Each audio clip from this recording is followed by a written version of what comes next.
어제 야다.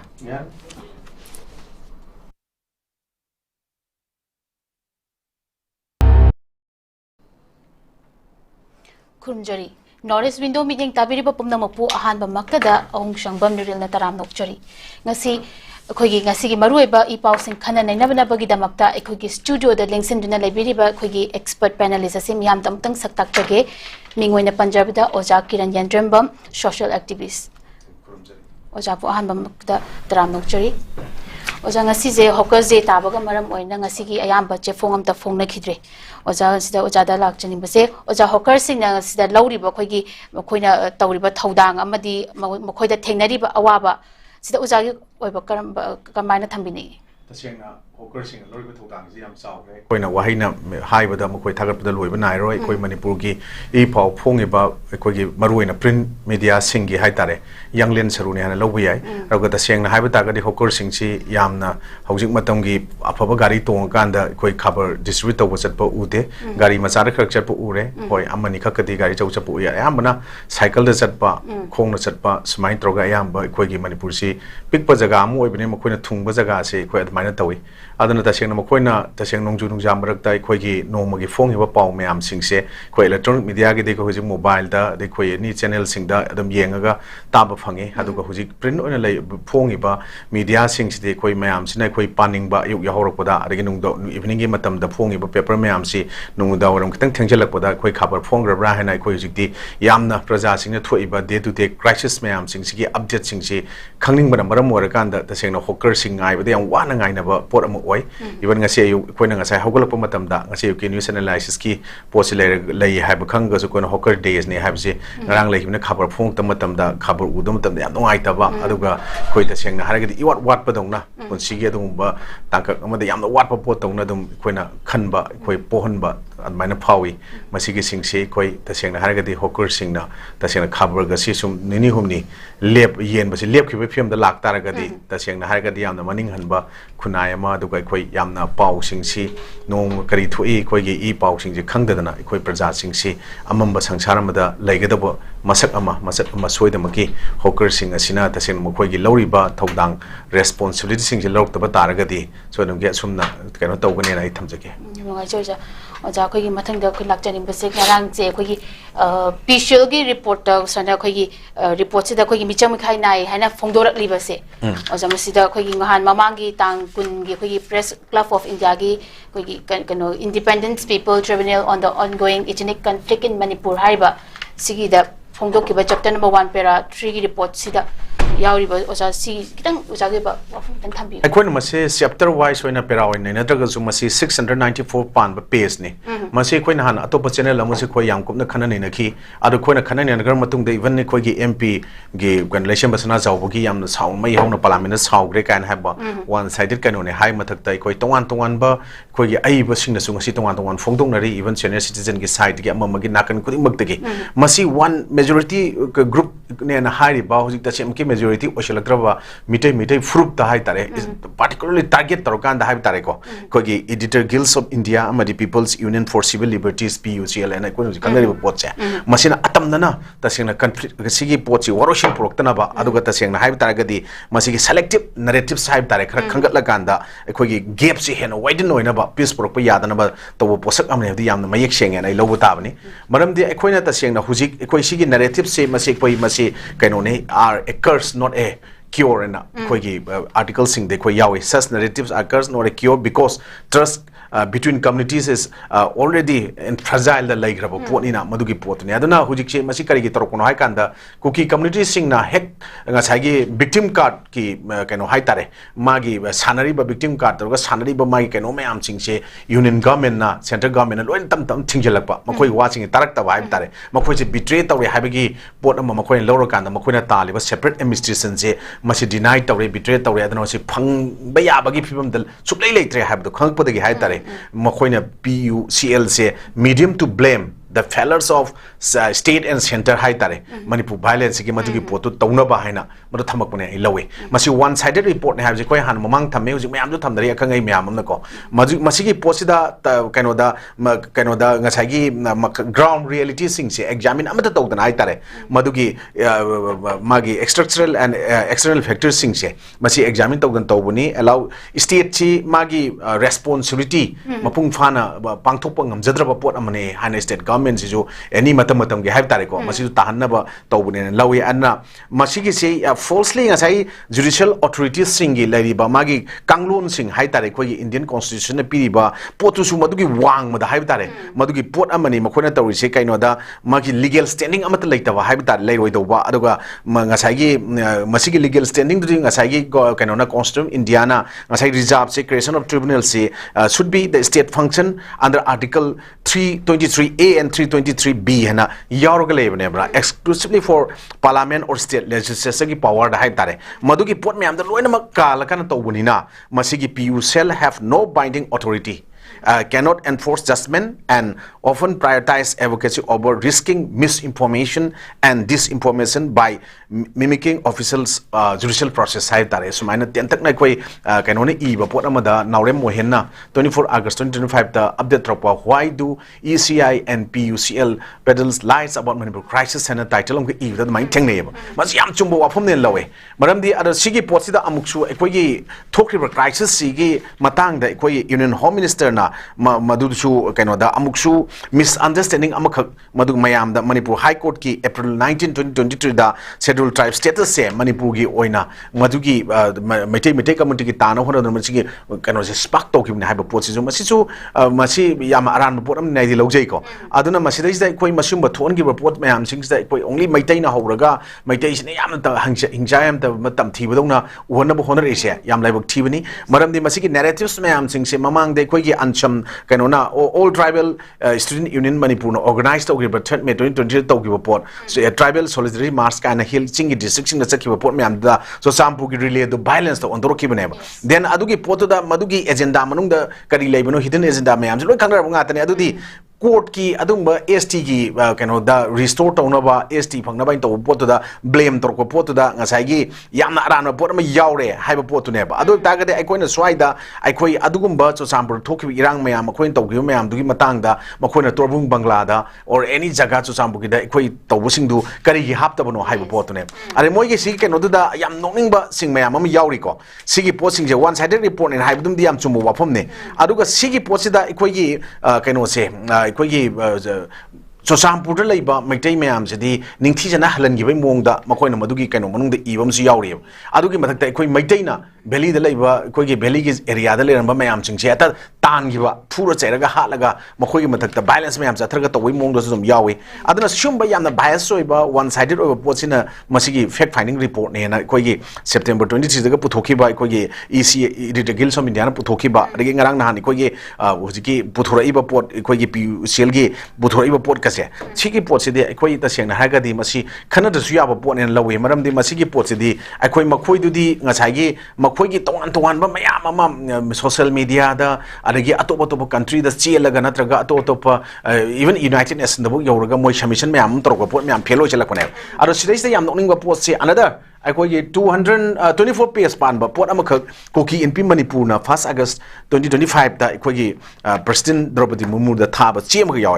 urgent appeal to expedite creation of Koki Union Territory with legislature na si tha manung da akoi mayam am yaw kre akoi violation of akoi article 371C of the Constitution of India kaina ko tongan mayam yaw adage ngasai gi akoi 1951 then 1967 bokta laiba ancestral tribal lands without were illegally notified as protected forests under Chapter 5 Indian Forest 1927 without any lawful inquiry and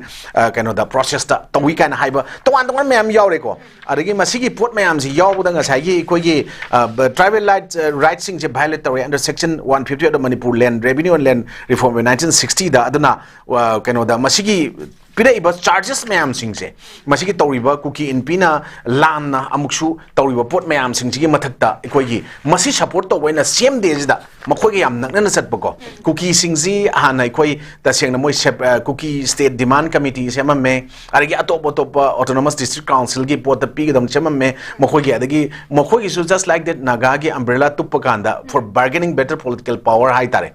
union government state government तब नुआइनब cookie की umbrella तुप चलिसिंगसिना हाइबदि लालहौबसिंगी मरुमदा 1995 सु sign union home minister की मखादा तौगिब मतुंगदा state government गा मुक 2008 की ट्रिपलाइट agreement sign तौर लेगिबा then अखोगी 2003 दा अखोगी एनी कुकी ट्राइब रिकमेंड तौथु अम्बा गेजेट ता हाकिबा पोचिना मदु कमाइना हाकिबु नो हाइकांदा 1995 दा हानगी फॉर्मर लेगिद्रबा पावुंग रिसांग रिकमेंड तौरम पोतुगी मतुंगिना हाकिबने देन स्वाइस दा मखोई कुकी की अम्ब्रेला तुमिनरंबा तुप्पगदि लेरंबा अदु होजिकति यावगिद्रबा हाइबता थादौना नान प्रोटेस्ट में आम तौर इदनको देन ममांगदगी हौन थादौ गतन नतेब अखोई कुकी नते कुकी दि यावरोय हाइबजे बट मखोगी ड्राफ्ट सिंग दि कुकी लीडर्स दम हाइको 1991 दा होजिकन 34 years before मखोइना कुकी इनपी इम्फाल फम मिफम मखक्ता एनी कुकी ट्राइब से डिलीट तौन हाइबा पोट अमा लेखि देन अखोगी हानगे फॉर्मर कनोदा पॉपुलर गवर्नमेंट लेंगे फॉर्मर सीएम होइना तौरकांदा अमुक मसिगी जी कनो जी एनी कुकी ट्राइब डिलीट तौगदबनी काना थाकिबे लेगरेको सिगी मरकसिदा हुजिक सी अखोई द्रौपदी मुर्मुदा समानना हुजिक कुकी इनपीना 1 अगस्त 2025 दा सीएम अखोई मेमोरेंडम थाबदुगा समानना द्रौपदी मुर्मू दा अमुक प्रेसिडेंट इंडिया दा 1 अगस्त 2025 दा अखोई अखिल भारतीय आदिवासी विकास परिषद हाइबा अमना मसे यावरिसी एक्स मिनिस्टर झारखंड यावे एक्स मिनिस्टर महाराष्ट्र अदगी यूनियन एक्स यूनियन मिनिस्टर्स यावेको अदगी आईआरएस मयामम यावरे अदगी कोने एक्स कनोदा मिनिस्टर गोवा अदगी अखोई ट्राइबल डेवलपमेंट बोर्ड कोलकाता के वेस्ट बंगाल की यावरिको अदगी एक्स एमएलए एमपी यावरी आंध्र प्रदेश की अरुणाचल प्रदेश की यावरी अदगी इवन सिक्किम की यावरी एक्सप्रेशन को सिगी मयाम सिंगसन तौरकांदा कमाइना थागे हाइकांदा मनुंगसिदा regarding humanitarian crisis in Manipur एना थाएबको मेमोरेंडम सबमिट तौबुजी कैगिनो दा एंडोर्समेंट ऑफ द सब्जेक्ट जे memorandum submitted by Kuki Inpi Manipur reference number 01/KIM/PS/PS/1 sida pibse manung di irakmanda regarding the grave and ongoing humanitarian crisis affecting the Adivasi Kuki in Manipur harak pai tare Adivasi kan palak pase khoi ki India ki constitution di India ki law da khoi clan mayam khai dna ko Brahmin na khoi highest lede adagi adu mayam khai masa moisi Adivasi no count to yana ba atopa narratives amam hu si anobada makhoina mission khom base yarak tadna khoi ki akil भारतीय विकास आदिवासी विकास परिषद ऐसे तौरकांदा cookie आदिवासी ma'am सुमाई से तौरे ना video ma'am सुमाई यावरे सुंब ma'am सिंगसिने कोना तौरिसे अदना अखोई से तसेंग सुंब ma'am थोलिबा PUC की रिपोर्ट मैम थोले इसे कैदेनो हाय इन शॉर्ट मैम जो खंगनबदा आइना हायो हाय तारे आइगे पर्सनल ऑब्जर्वेशन ओपिनियन पी तारगदिको मसी थोलिबा पोसे स्टेट असेंबली द फम्मीबा अखोई मिहुट मैम सिंगसे सीसी हाना अखोई तसेंगना हारगदी लेरिबा मखोई मिशन तरादु खाइदोक्रगसु मखोई लेमहोरिबा तरा इंक्लूडिंग ओपोजिशन की यावना अमल लेगिद्रे होजिक निफु मापन तारेको असिदा तुंगी सुरोल की खनबा और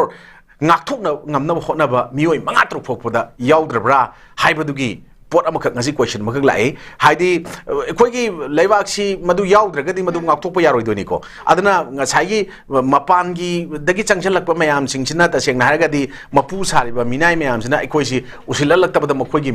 kaino khut yawena idea mai thamjaninge maramdi makhoi je family ni ekhoi punna ekhoi gi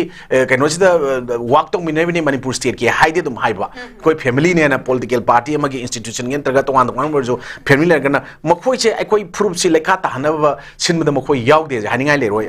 ngamoi maramdi even makhoina thoiba crisis tholeiba report mayam singjigi objection tawbuse kya ude uji then kharam na taisale it should be duty of the CSOs kind of CSO na kaido no khoi gi CSO di khoi gi public ki voice public ki grievances mayam singse bend the mayam the government si tawbion takpa gatane ba responsibility se khoi gi adubok lawbudu season moin lawbum tok mayam CSO tawrina government response popular government to gaina hona wada kari thodang lawi moina haiba pot कोई नंगा सी करी की Kauri no मकोई नंगा सी करी तौरी फम्मुना दना खोतना अदगी कोई popular government थुगाइना ब सेमबदा मतेंग बांगजना तौबगा चप मानद्रो अदु तागदे अखोई सिदा लमदम सिदा तसेंगा तंतु लेता दब फिबम अमदा ngasi hanjilakna ba hona bada तसेंगा हारगदी मदुगी पोतु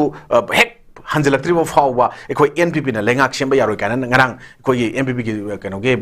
uribo ki kariba 𝐍𝐄𝐖𝐒 thamu wafam adu tagari masida masibu ekoi lai chorba mi amana haiba lebak nungsibne haiga doibra natrana politically mature oreba miyus sing goina conflict asigi oina ngasai justice phang ba yaba response ne haiga doibra haiba question la eba then what about our brave youths or ngasai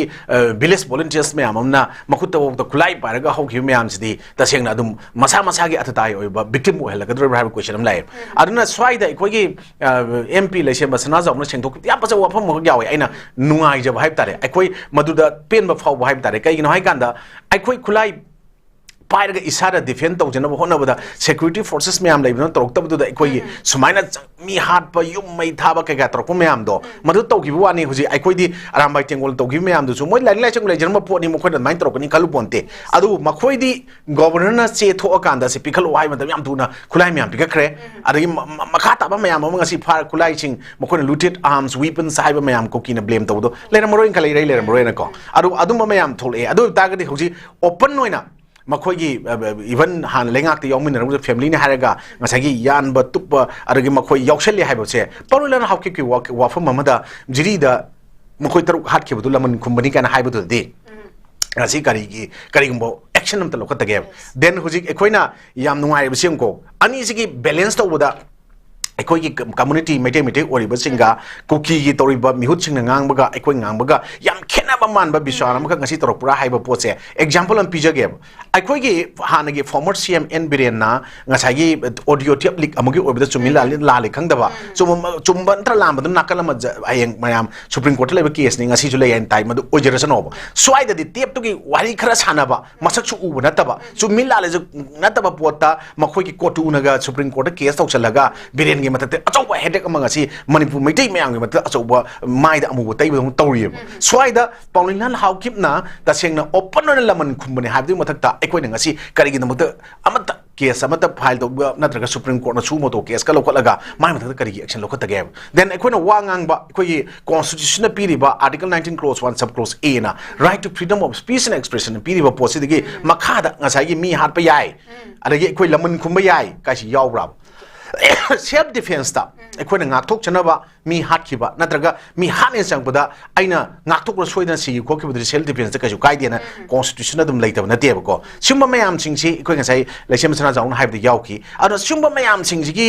narratives to wan tongna mayam thola kanda tawdo pona tawdaba tawdo pon torokpa then ekoina government ama thugaiba pambagi pota biren ledi wari saro haibada hujik moidi mai bakre ko ki ko ani subuda president rule thamba phami haiba mokoina lauramba poto ngasi mokoi mai pakrabane sigi pot mayam je khangdadna ekoina swaida ngasagi report hujik thamakpada yamna ekoina ningdon pomi se ekoigi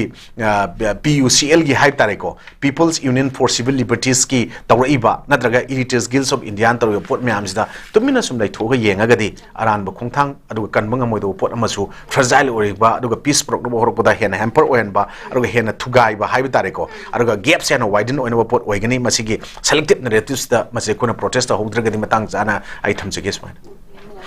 ओजा मथंग से कोई separate administration की मायोक्ता labour Singh हाट कनी हाना UK एना फोंदोक खिबगा लोइना state सरकार गा कोई समदना कोई थबक तौबिनारगा नत्रगा separate administration सिगी मायोक्ता labour खुदिमा कोई कुकी जो एमएलए एनी सी कोई यूके एना फोंदोक खिबा लेखरमनी ओजा ओजा गिस खतंग कयेना मसिगी पोसे खोइना हुजिक प्रेसिडेंट रूल्स इन हान अगस्त 13 दगे हरगा थातर उमों सांगदोखरे अनिरक सुबोइना को अदुना खोइगी तसेंगना सुंबा प्रेसिडेंट रूल लेबर मनुंग सिदा खोइगी केनो पार्लियामेंट के सेशन जे मसी लोइरकांदा अथुब मतमदा खोइगी हाइबतारदी केनो जे पॉपुलर गवर्नमेंट अमा हलकपा या हेना मयाम निंफुरपु ताना बखर ले स्वाइसदा मु खोइगी कुकी एमएलए सिंगसिगा पाव फाउजिन तौनरगा तसेंगना हागदी गवर्नमेंट जे सेमदा होनबा ग्रुप अमा अदगी खोइ मखोइसि याहनदना अदुम यावरु दका लेतेना लेरगा अदुम सेमदु जायना लेबो ग्रुप अनि क्लासेस अमा ngasi leibodon tawi ar kuki ga punba kangu singsi tasengna maithiba yapagi pot amada mokoi jesu yohalak tabai pot amada ayeng government sema agadi maramdi India dagi separate administration with legislative power gi tanbagi pot amada lakpa then uji PUCL gi report ka tawsla por mukti yaro mayam singsi kana rukanda mokoi gi keno singsi phangta ba yabai pot am leibasida tasengna mokoi na ekoi gi tasengna haragadi kuki gi lalhoba amagi marumda haibitare hanagi adumba suda sign to leiba mayam dugi potradi mangasagi kar iba mayam sing dugi moigi loin nupi sing dugi nupa sing du loina basing du loina moigi family sing du yauri bani na even nimsa kip jen gi kamya hab sing gi yauri ko then any cookie try ki matang na puklak mayam yaura abani na taseng na hujik si popular government ama by the manum led by the manum October side CMB ai kai khona tai chung bala ma dikang de ko si semak pata yaw da ta ri am pharak ta pot ama den ma khoi gi pot che hen hen kai pagi pot ama lak pa yai hai ba khal la kan da taseng na anobul lusing ba lenga ama sem matam da taseng na cookie kangu yaw ba taragadi taseng na madu gi du khut tha gani yaroi kai na har pa pot ama ngasi di adum posi phongdorok pone lawe swais dai koi moi BJP gi photo me ama toroga social media pe sing da arigi moi gi lalhobu gi dress laga tongan tongan ba pot sumba hapo pot me ama ngasi khone thengna re ba ko aduga separate administration gi mayok ta laiba sing hat kan yana makhoi gi khabar gi heading sing da hape UKLNA na ko are maitai lu sing ba lenga ka khus kano samna ba zo hat kan yana kian bane da jeng na ibdi aduna khusam na sing hat kan yana adu taragadi hauji makhoina sida ina hangningi che thadaugi laiba ari kong gi tholaiba ato mayam tholaiba mayam singse then even thadau no open oina protest roga laki banga sai mamang gi round na pepan gi ba jinga sine chai kontra mari gi mamang da cookie NP da phang gi da any cookie tribe delete to haiba matam da leaders of cookie community sena yaw bani ko da leaders of cookies kan cookie leaders sing na pham ga mi pham mana arjino pham ma da haiba da sign to yaw je thadau yawi gangte yawi paite yawi simte yawi ari kom yawi lo yaw bani da soi to da ko sima mayam ma sing ju hat ka dro ba pot amane then khulai pai ba mayam sing si masina sing da toning ba tawra ga leiba pot mayam sing si ai koi tumina taraga leigadra haiba pot ni hoji lalo bagi poti ai koi ta seng na mo koina moi hoji PUCL ge report as yaw ne ai koi ta seng na harega di ai koi gi belly je ai koi gi arm jut mayam na petrol torga chat leiba mo koina chat padi koi ui koi gi mina di u de ko ta seng na harega di aduna masigi pot se aya mana lalo bagi samasya lalo bo chat paji hoji chu sing gi jaga sing de padan chat pu ui ngarang je koi social media da cycle ga ukhru ga taina ba sing da patrolling chapani cookie army na na mayam mi ni fu yang khai yamna highly sophisticated weapon mayam pare chat padum ui swais dai koina central paramilitary forces sing security force kai dau legen mayam hangi posi swai dani then adagi maurom dagi koi imphal tamna som da imphal longi direction da hai tare ko tongan ba yamna afa ba koi gi ward sinaga da gari mayam amasu thojil lakhi bi ngarang pot amadum ui ara da ga di koina stage da changchal lakhi ba koi gi paramilitary forces mayam gi magi mathok dang duty sing jing thi jana pangtho and the kari gino then swais dai khoi ta seng haraga di security forces aduga paramilitary forces sing marakta ta seng lala using je thengna rage haina leiba yawdu nate mathong na phaba officers me amam leiri maitai marakta so thop marakta so swais da makhoina khut thana kono matam da higher authority dagi khut ti thabi yaroi hingna kano thamba phaba gi mong da adum ngang padagi handokna ba pot ki mayam am khoina wari chana da thengna ba da dum yawdu nate then simba mayam sing je khoina ngasi thengna ije kai gino hai kan da khoina state ki tawgada ba responsibility union logada ba sing aruga equina sumaina total constitutional machinery breakdown taroga leire administrative failure oire hargadi it should be the duty of the union to protect a state in a constitution yaroga leire ba pone ba yaroga leire ba pot mayam sing da equina madugi pot sing da equina khangda da na madugi pot to equina exercise to bangam drakan da haib tare ngasai gi pot to equina ngasai gi taishan na ba pot si amana amada taishan ba amana amada taishan ba gi pot da chana gi da tawri ne ba seng hargadi anu sigi pot mayam sing che da seng ne koi gi constitution na piri ba magi ngaklo mayam sing aduga equigi citizen amna phongum to ko mayam sing che phangan gi haiba ta ga de equigi state ki machinery aduga union gi mayam sing state union gi subject sing je masana khangna chamina ba mathau tai aduga constitution india na masai gi division of powers provide to ba executive ki legislature gi amadi judiciary gi leiba pot mayam sing che masi gi pot sing je chap chana madu maintain torga thama matam da rule of law leiba lewak amani chanaba lewak amani haidoni ado hujikti rule of law leite ne ko yenarga leidana ko summa mayam sing je khoi ta seng na haraga di masi khoi khangna ngasi gi keno mayam na adum ka khangbiba mathau tai natraga di khoi si yam lu phibum da leina ai sumai thamjaki ozaroi bada kan lakjage koi IRBM gi jamandar gi recruitment se haidok tabagi ngarang se protest amusu kano koi gi wakan bifam phamkre ado oja koi gi manipur se taw koi gi lawri ba koi gi recruitment any recruitment law matam da koi gi damchin duna thabak se haidok tana namchin duna thambagi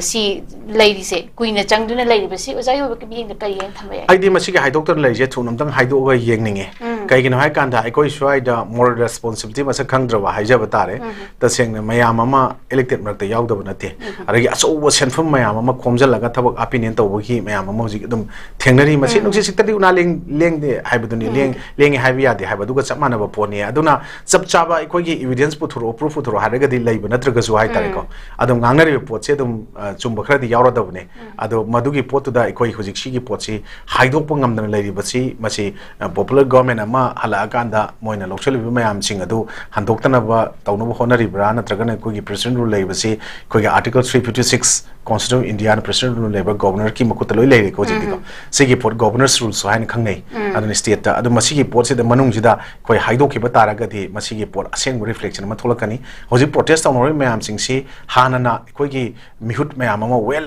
advanced corrupted or mayam ama taseng na ikoi chingdana ba masagi pham phangna bona bada natraga masagi chokri makong tek tana bona bada natraga na masigi chokri da phami mi chingdaraga ina oiraga di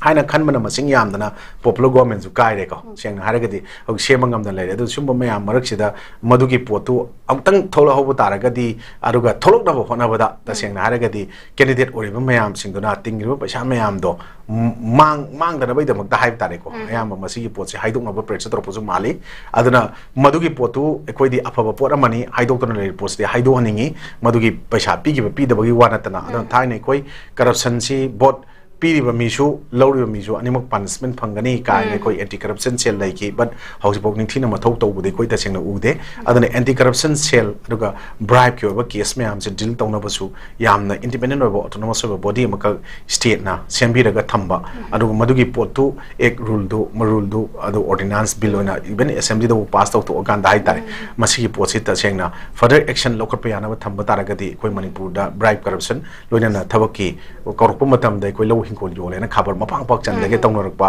अरगी कोई की line बा प्रजा ना मसिंग याम बा तसेंग मपांग दी याम फजन योम बा लमदम मम ओरी बा कोई इरमदम मणिपुर दा कंगली पाक तले बा प्रजा मियाम के अवाब से तसेंग ना हाइवे तारगा दी याम फजन निंगथी ना थबक तो ओंथो कांदा सुम मयाम सिंग से कोई थबक तो न होनर को तारगा दी कोई ब्राइब करप्शन मुट कनी अदो स्माइन थबक हाइदो कनो हाइबे की पोट कोई लाउनरी बा थोलो इबा क्राइसिस मयाम थोय निंगथी जने स्मूथ ओना सटपा गुड गवर्नेंस अदो रूल ऑफ लॉ लेबा लेबा अमु ओइगनी अरुगा तसेंग हारगदी कोई शांति लेबम जो ओइगनी नत्रगदी कोई मसेल सी अमना अमना तौदा अमना थाजदबा अमना तौ अमना चिंगदबा होनरिंगाय दा इवन मचा मचा दगे हरोगा अचौबा कोई इवन पॉलिटिकल प्लेटफॉर्म सिंग एडमिनिस्ट्रेशन की जगह सिंग तबो असोइबा काइबा मयाम लाइबिसिना ने थमजनिंगे अनु सिंबो मयाम सिंगचे मतंग मतम चारिंगाय दा निंगथीजना कोई popular government ngamdragasu koigi kano the president gi makha the president rule in lege matam sita laiwak sigi praja sigi grievances mayam singse masigi pot mayam singse mapung phana ningba mak thungdragasu maximum koi ayamba makai di menkhat lawi haiba gi potu koi uba pami adu khara amaromda masigi president rule laibisina maram mora kanda brigade officers mayam gi marak tagi hai tare ko well corrupted oba kharana hena nungai na mla minister na torom badagi hena sathina percentage sing lawra kanda sumain to ba yaure kai na subject to correction di oji so minister ka lale haibagi wafam na de haina report me hamsing da sibo haina rak ba yawi aduna hena khudong cha da ba secretary changba nungai ta ba even hana mla minister bu changba yarak ta report lai de kaina haibu chudum ta da na te simba me hamsing sin baram war kan da praja sing na popular government ama amu install to gina bati man tawri aduna ji dissolve to dringai marak da so tamoi sheng na mayam ji yasin raga haib tare ko lainari ba manungi moigi internal crisis or madugi defects mayam sing do loina mok men khatna ba mention na ba hona minara kan da tabak to onthok kana popular government ama sembadi mathok tai kon tajabada tasengna yana ba charang na ba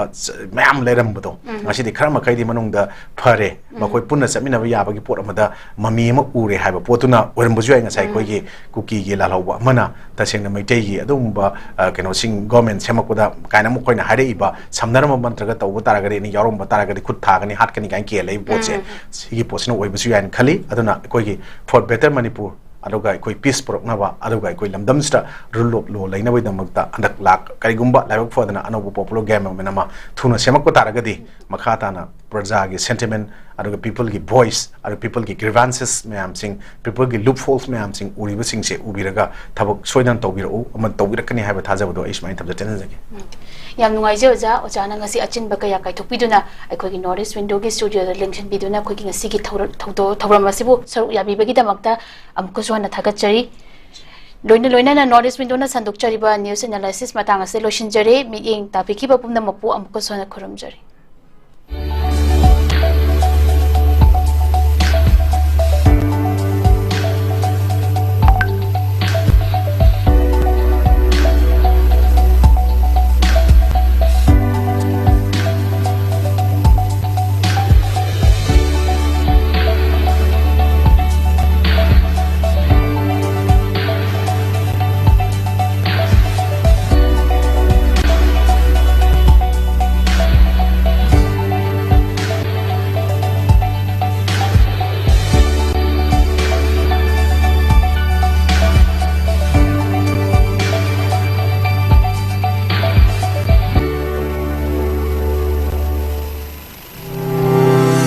Step into a world of endless possibilities with 18 dynamic faculties and 180 plus courses. Unlock your potential with industrial-ready training and placements. SGT University, empowering tomorrow's leaders. Central government ki thabaki exam mai paake khallagadi kari pagadabano khangbadagi kari paroidabano khangbana hena maru oi. Russell Coaching Institute mayang Imphal SSC Defense samadi banking exam singi tha taruki boarding ki course hauzaragani mafam asida boarding da leiba satro khudingmak thabaki exam singda written da 100% success oiri mafam asida sakdaraba retired navy Air Force samadi subject expert singna takpi tambiri boarding da leiba satra sing nomada pung tara ozaga loinena lairik pahanbaga loinena pung amagi physical training su pichari mafam asida subject khudingma ki shortcut methods su takpi tambiri akagnaba sit masing kun khaktani yaubining basingna mayang Imphal Bangun buya lairakta leiba Russell Coaching Institute ta lakpiraga registration tawbi hau natraga akupamarol gi damak mobile number 8289833957 da contact tawbirau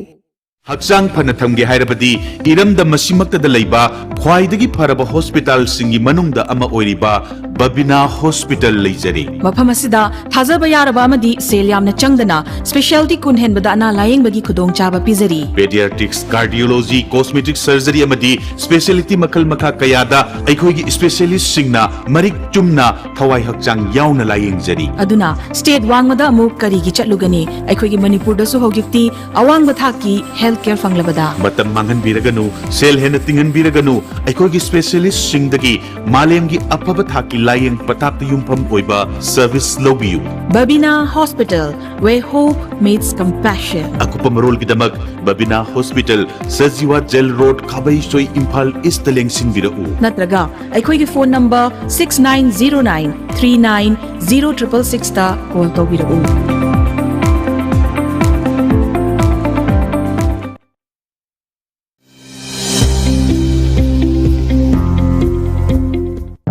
Welcome to Uttaranchal